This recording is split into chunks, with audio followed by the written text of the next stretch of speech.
Daniel never thought the past would follow him across the stars. He had lived many years among distant colonies, traveling between worlds as a quiet observer, a human who was curious about cultures beyond his own. He was not a soldier, not a diplomat, not even a famous explorer.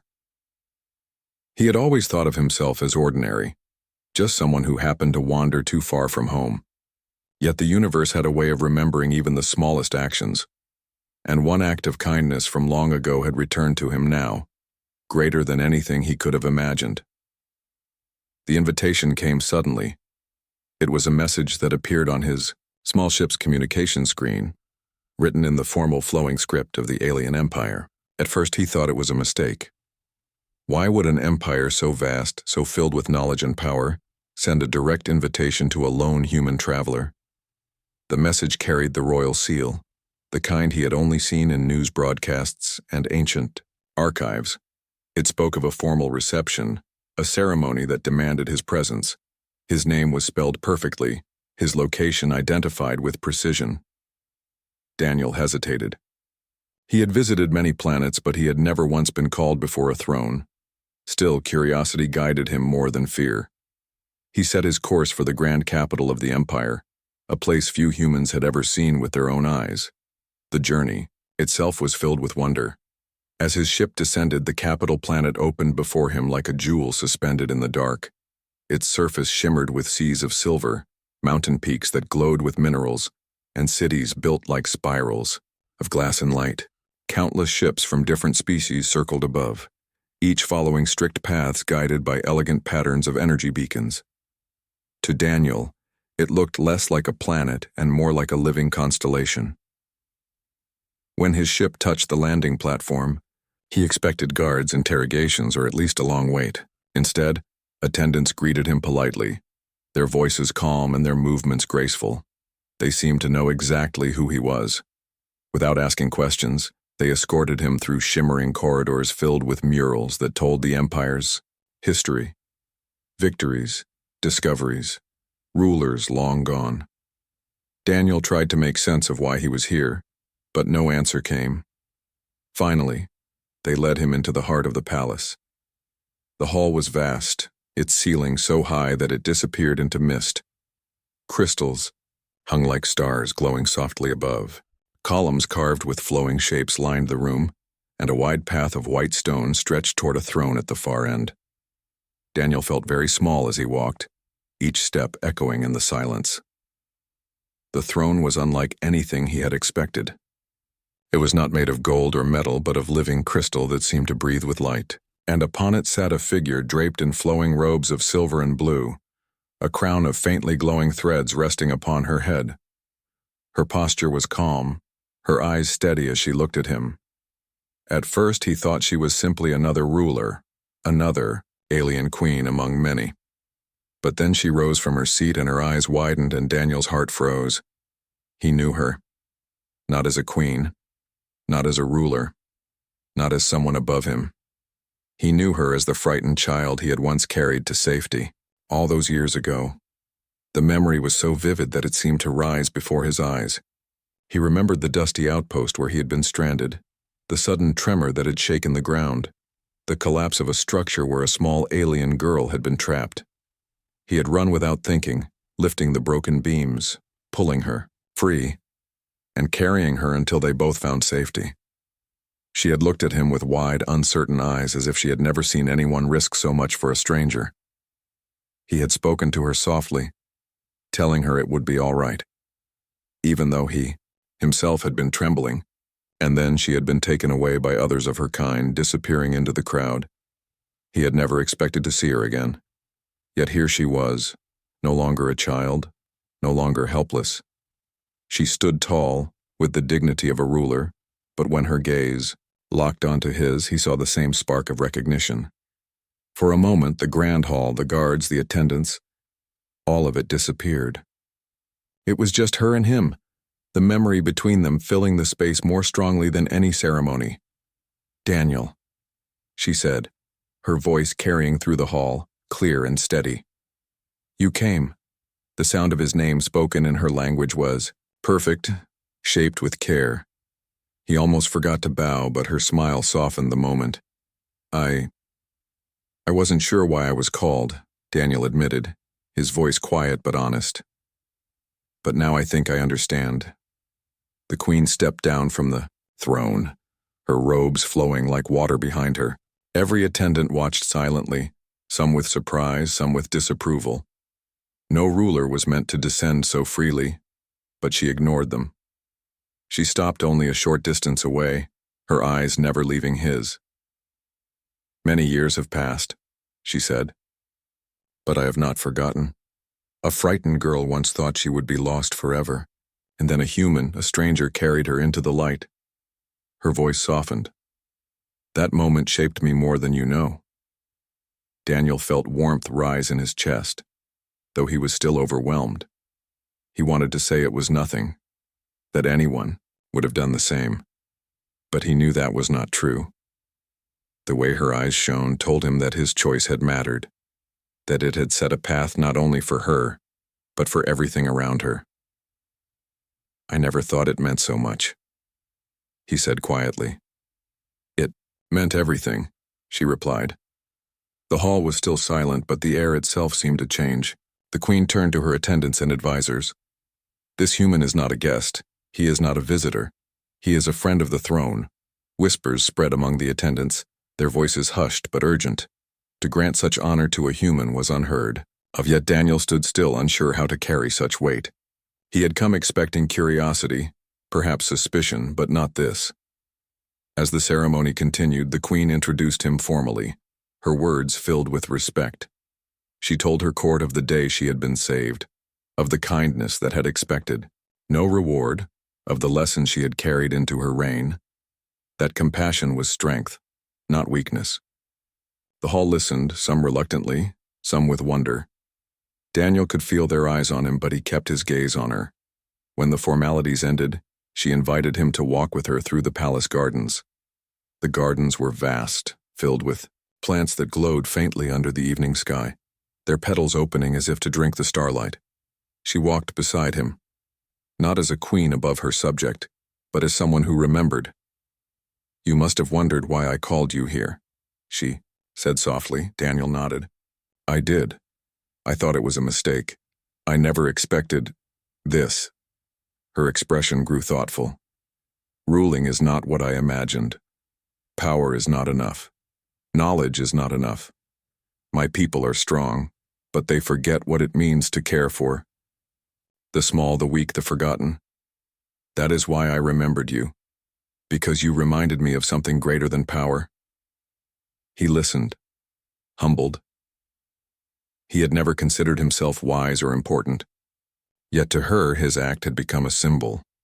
As they walked, she told him of her struggles, of advisors who valued only strength, of rivals who doubted her compassion.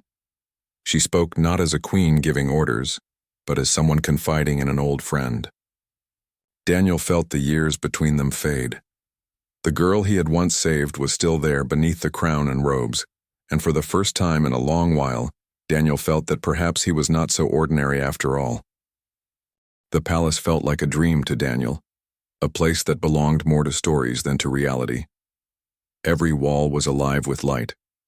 Every corridor hummed with quiet music from unseen instruments, and every hall carried the scent of flowers that opened only at night.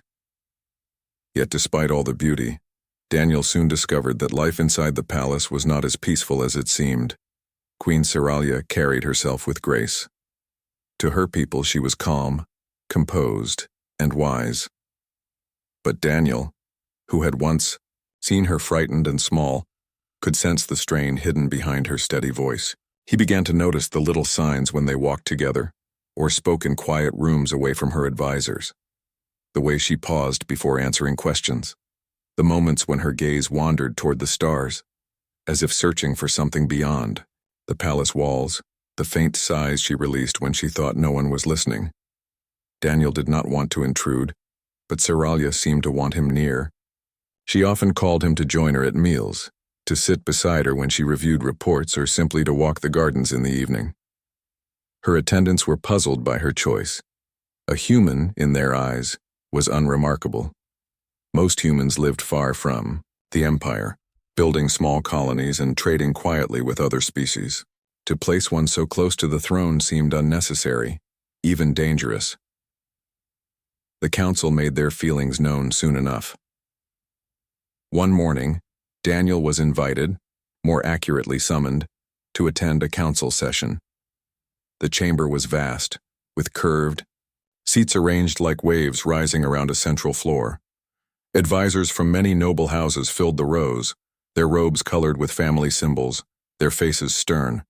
At the center stood Queen Seralia, tall and composed, her crown glimmering faintly under the chamber's lights. Daniel took a seat at her side, uncertain if he belonged there. Whispers spread quickly through the council. The sight of a human, seated beside the queen, was a shock that no one had prepared for. One elder advisor, his voice calm but sharp, finally spoke.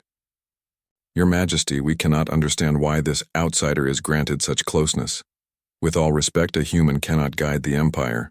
Their species has no great fleets, no vast knowledge, no history of power. Why is he here?"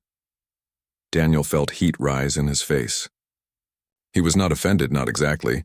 It was true that humanity was small compared to the empire, but the directness of the words left him exposed. He turned his eyes to Seralia, unsure how she would respond. The queen's voice was clear. "He is here because I trust him. You ask what power humans have? I tell you, they have the power to care when there is nothing to gain. They have the power to act when others hesitate. This human once saved me when no one else could. That is why he has a place here." The chamber grew restless. Some whispered in disagreement, others remained silent, perhaps thinking of her words. Daniel wished he could disappear, but Seralia's hand rested gently against the arm of his chair, grounding him. The session continued, filled with discussions about trade, resource disputes, and distant colonies. Daniel tried to follow, though the details often escaped him. He noticed that the advisors measured everything in numbers: resources gained, strength maintained, power extended. Their arguments were sharp, logical, and often cold. When they debated the fate of a struggling mining colony, the voices carried no warmth.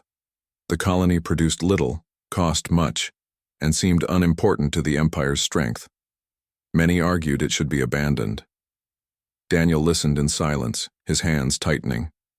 He remembered the mining towns of early human colonies, dusty settlements where people worked with little, hoping to build something better for their children.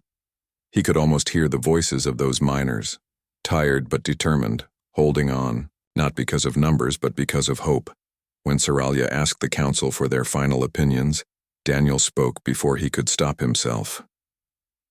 "Forgive me," he said quietly, "but I don't think you should leave them." The chamber fell, silent.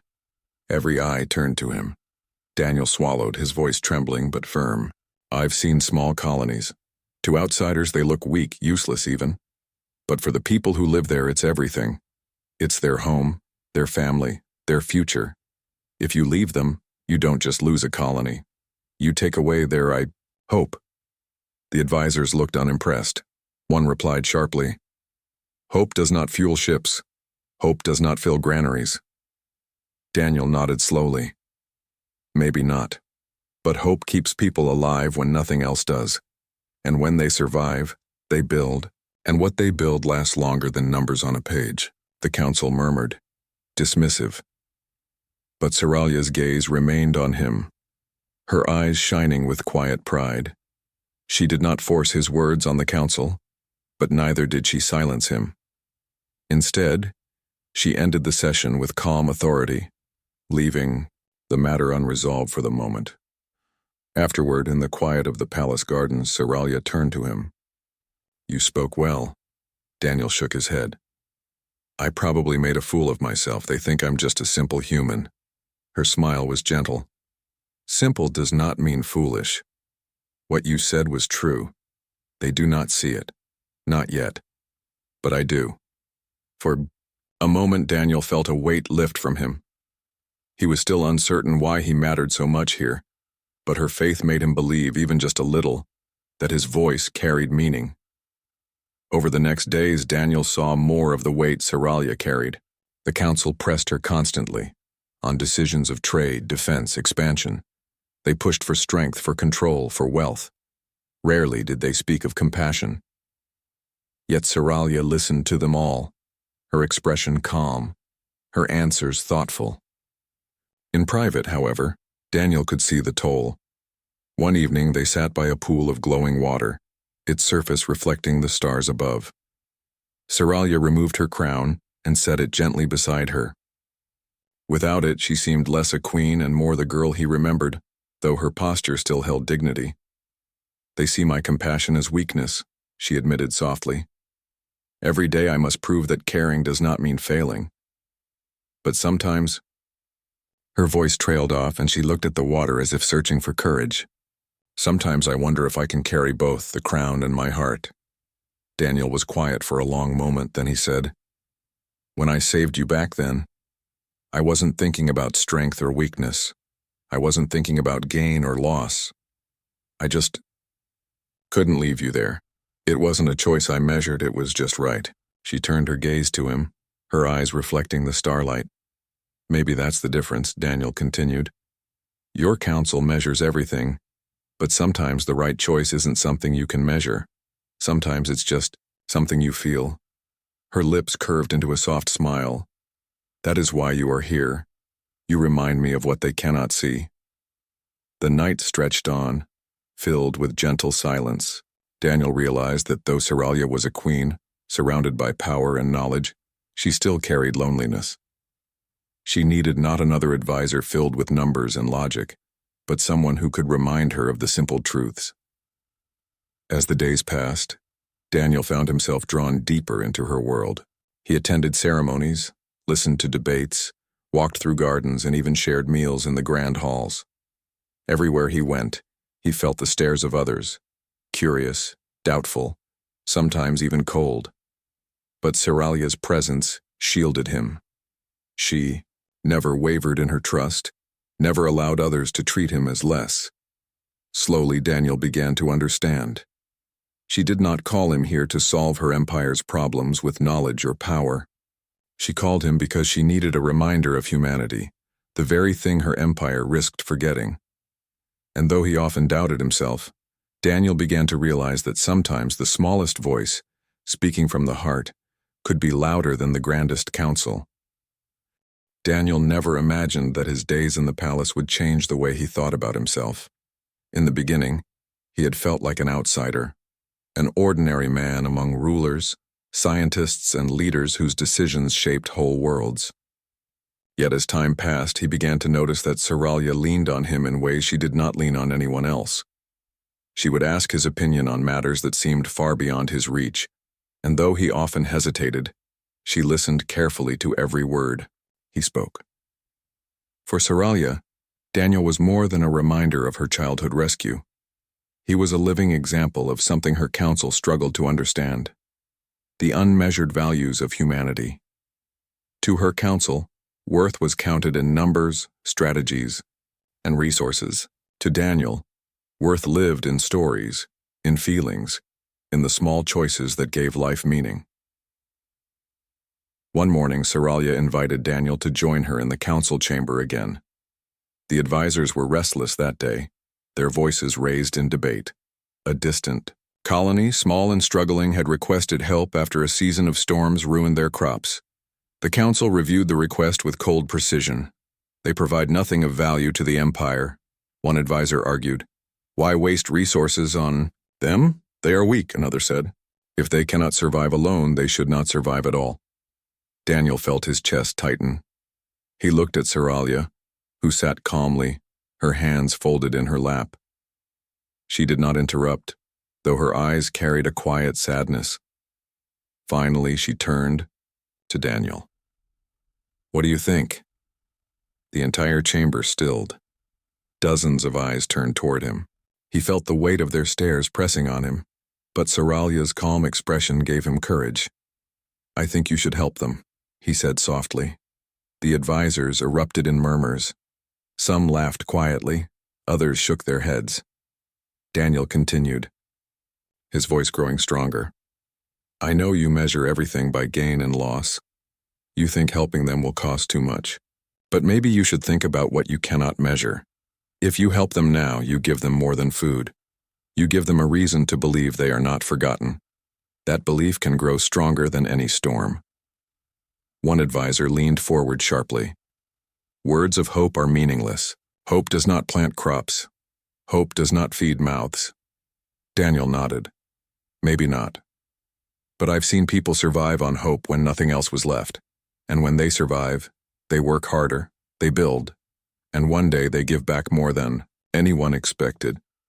Sometimes the smallest kindness today becomes the greatest strength tomorrow. The chamber fell into silence again. The advisors looked unconvinced, but Seralia's lips curved into a faint smile. Your words are simple, she told him quietly, but they are true. The matter was left unresolved, but Daniel knew he had planted a seed. Over the next weeks, Seralia invited him to more gatherings. Sometimes it was a council meeting, sometimes a cultural ceremony, sometimes a quiet meal with noble families. Each time, Daniel noticed how different he was from everyone else. The nobles spoke with polished formality, their words wrapped in layers of meaning. Daniel spoke plainly, often too plainly, but his honesty carried weight. He would tell stories of human colonies, of people who celebrated even in hardship, of parents who worked long hours just to see their children smile. At first, the nobles dismissed him as unsophisticated. But slowly, something began to shift. They listened longer, asked more questions, and though they often disagreed, they could not ignore the warmth in his stories.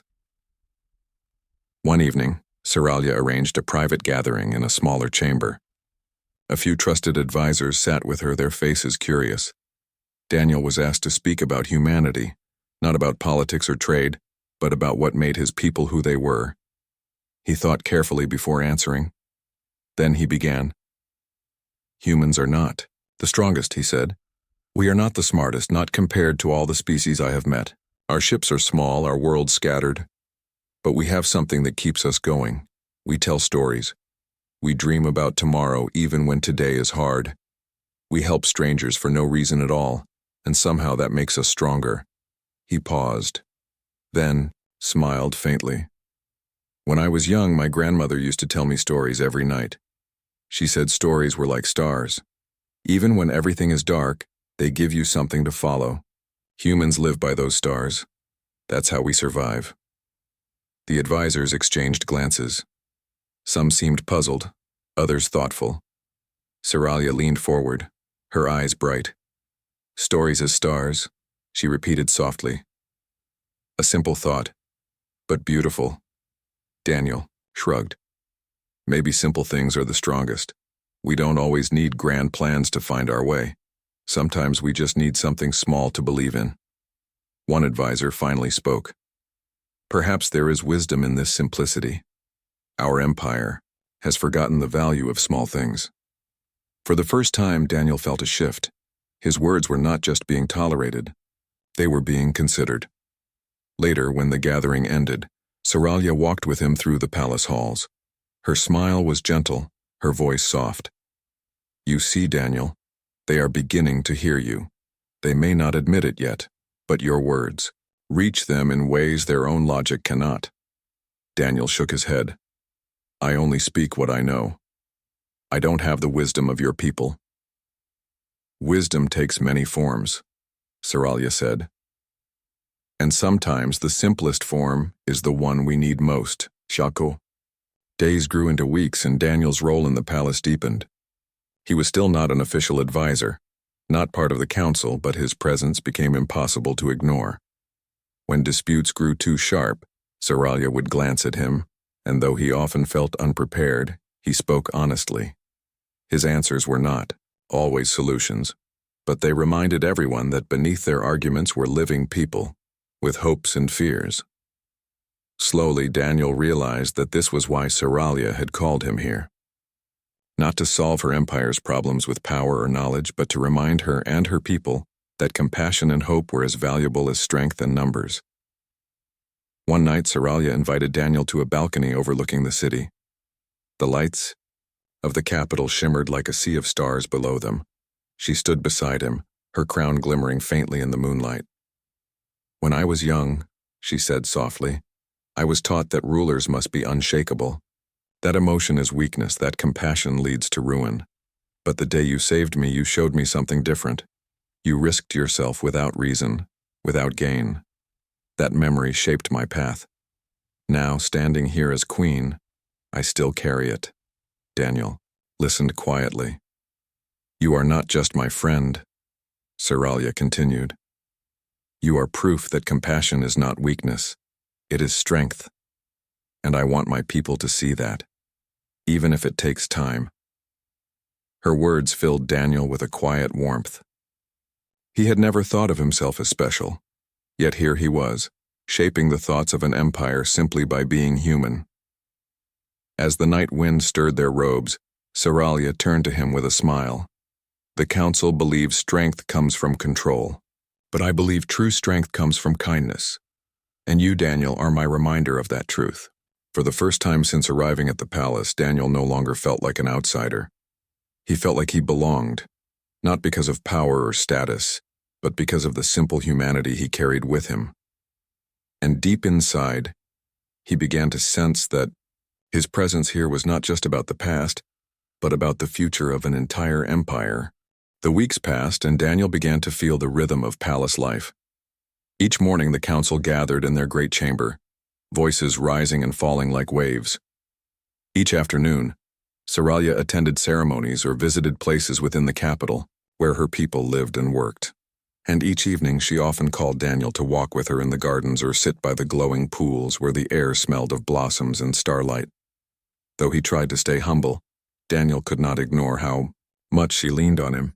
She asked for his thoughts on questions that seemed far too large for one man. She wanted to know what humanity would do, how humans thought, how humans made choices when they had so little, and yet still found ways to survive. But all of this calm was leading toward something heavier. Daniel could feel it in the palace air. Advisors grew sharper in their words. Council sessions stretched longer, and Saralia's eyes grew more thoughtful each night. Something important was coming. The moment arrived on a bright morning when the council chamber filled with unusual urgency. Even Daniel could sense the weight of the news before Saralia began to speak. A distant colony of the empire had fallen into crisis. The world was small, its population scattered in farming settlements. A sudden climate shift had ruined the soil, leaving the people without food and without the means to restore their land. Messages had reached the palace begging for help, but the colony was far from the capital and sending aid would be costly. The council wasted no time in their arguments. "It is a loss to keep them," one advisor declared. "The colony has little strategic value. No rich minerals, no great trade routes. Resources are limited," another said. "We cannot send ships and supplies only to prop up failure." Others nodded, their voices weaving together into a chorus of logic and calculation. Daniel sat quietly at Saralia's side, watching her face. She listened to them all with calm dignity, but he could see the storm behind her eyes. He knew she remembered the people on that colony not as numbers or statistics, but as lives, each with dreams and families. Finally, one advisor turned sharply toward her. "Your Majesty, we must decide. Do we waste strength on weakness, or do we secure our resources for colonies that truly matter?" The chamber stilled. All eyes turned to Saralia. For a long moment she was silent. Then slowly she turned her gaze to Daniel. "What does humanity say?" she asked softly. The question sent a ripple of surprise through the chamber. The advisors whispered to one another, their voices sharp with disbelief. To them, it was unthinkable that a human outsider would be asked to speak in such a critical matter. Daniel felt his heart pound. He wanted to shrink from their stares, to stay silent, but Saralia's eyes held him steady. She was asking not as a queen commanding a subject, but as a friend seeking truth. He drew a slow breath. "In my people's history," Daniel began, his voice quiet but clear, "we have faced times when small towns or villages were struck by disaster. Sometimes they had nothing left, No crops, no strength, no future anyone could see. And always there were those who said, "Leave them. Save your strength for others." But we didn't always listen to that voice. Sometimes we chose to help, even when it made no sense. We shared what little we had. We stayed when it was easier to leave. And often those places grew stronger than anyone imagined, not because they were rich or powerful, but because they remembered that someone cared. The advisors looked unimpressed. One leaned forward, his tone sharp. "That is a romantic tale, nothing more. Compassion does not build fleets." Daniel nodded. "Maybe it doesn't. But fleets do not build loyalty. Fleets do not make people believe in you. Compassion does that. And when people believe, they stand with you even in your hardest times. That is worth more than numbers." The chamber grew quiet. Daniel felt exposed, but he saw Soralia's lips curve into a faint smile. She rose slowly from her seat, her robes flowing like silver water. Her voice carried through the hall, steady and unshaken. "The council has spoken of loss, of weakness, of waste. But I say this, strength is not measured only in what we take. It is measured also in what we give. A ruler who abandons her people for the sake of numbers may gain resources, but she loses something far greater, the trust of those she rules. I will not abandon them. We will send aid." The council erupted into protests. Voices rose, sharp and angry. "Reckless. A mistake. A drain on the empire." But Soralia lifted her hand and silence fell. "You call it weakness, I call it strength. This is my decision. The colony will not be left to die." Her words echoed through the chamber like a bell. The advisors fell silent, their expressions stiff with disapproval, but none dared to argue further. The decision had been made. When the session ended, Soralia left the chamber with Daniel at her side. Once they were alone in the quiet of the palace halls, she let out a soft breath. "They will not forgive me easily for this," she said quietly, "but I could not choose otherwise." Daniel looked at her with quiet admiration. "You chose what was right, not what was easy." She smiled faintly. "Perhaps that is something I learned from a human long ago." In the days that followed, preparations for aid began. Ships were loaded with food, tools, and supplies. Volunteers stepped forward, inspired by the Queen's decision, eager to help their fellow citizens. News of the choice spread quickly through the empire. Some criticized her, saying she was wasting resources, but many more admired her, speaking of her compassion, her courage, and her willingness to stand by even the smallest colony. Daniel watched it all unfold with awe. He realized that this was more than a single decision. It was a message to the entire empire.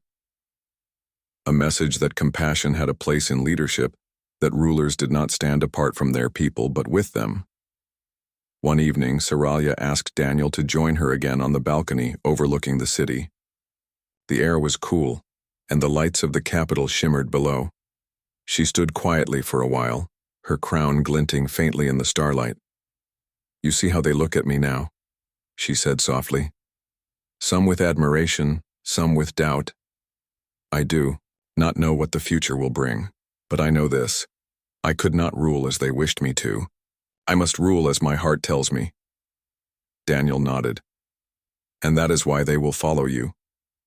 Even those who doubt you now will one day see the strength in what you've done." Her gaze turned to him, her eyes shining with gratitude. "You do not realize how much your presence has meant. You remind me that compassion is not weakness, that hope is not foolish. Without you, I might have listened to their voices, but because of you, I remembered mine." Daniel felt a warmth in his chest. Though he could not find the right words to answer, he simply stood beside her, watching the city lights flicker like stars. For a long time they stood in silence. Two figures on a balcony, one a queen, the other an ordinary human. Yet in that moment, Daniel felt that his simple presence had shaped the course of an empire. And deep within him, he realized something he had never believed before. Perhaps being human was not ordinary at all. The weeks after Seralia's decision passed with a quiet but powerful energy. News of the Queen's choice had spread to every corner of the empire. At first, it was only whispers. Farmers in far-off provinces spoke of the Queen who cared for even the smallest colonies. Traders in distant markets repeated the story, each time adding new details about the human who had stood at her side. And soon, even those who had doubted her began to see that something unusual was happening. For the colony itself, the change was life-saving. The aid ships arrived just as hunger had begun to break spirits. Supplies were shared, tools distributed, and advisors sent to help restore the soil. But more than food or resources, the people received something deeper, the knowledge that they had not been forgotten. They began to work with new strength, not because they suddenly had more, but because their queen had chosen them when others would not. Letters of thanks, messages of loyalty, and songs of praise began flowing back to the capital. The empire, which had seemed to Daniel like a machine of logic and order, now pulsed with something warmer. A new voice was rising among the people. Hope. Daniel saw all of this from the palace. He was not a ruler, not even a citizen, yet somehow, he had become part of the story. Wherever he walked, eyes followed him with curiosity. Some still questioned why he was there, but many more looked at him with quiet respect. In their eyes, he was not simply a guest. He was the human who had reminded their queen of compassion. One evening, Seralia called Daniel to join her in the grand hall. The chamber was filled with light from tall crystal lanterns and banners hung from the walls, each one carrying the symbol of her empire. The council was gathered, though their expressions were calmer now than in weeks past.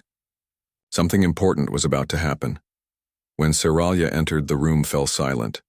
She wore robes of soft silver and blue, her crown glinting faintly with starlight. She moved with the quiet grace of someone who carried both authority and humility. "My people," she began, her voice steady and clear. "You know of the choice I made weeks ago. You know of the protests, the doubts, and the fears that followed. But now you also know of the colony's survival. You know they live, they work, and they thrive again. And you know it is because compassion was chosen over calculation." Her words stirred the room. Some of the council looked uneasy, but many lowered their heads in thought. "This empire has long been built on reason and order," she continued. "We believed these alone would keep us strong. But strength is not only in fleets, in resources, or in numbers. True strength is also in trust, in loyalty, in the bond between ruler and people. And bonds are not forged by logic alone. They are forged by compassion." She paused, her gaze sweeping the chamber. "I did not learn this truth from our history, nor from our laws. I learned it long ago, on a day when my life was saved by someone who had nothing to gain. A human boy who gave his hand not because it made sense, but because it was right. That same human stands beside me today, and though he is not of our kind, his voice has reminded me of what it means to rule not as a machine, but as a heart." She turned toward Daniel, her eyes shining. "Daniel, my friend, the empire owes you more than it knows." The chamber stirred with surprise. Some gasps echoed softly, but no one spoke against her. For in their queen's words, they heard not weakness, but conviction. Daniel felt his throat tighten.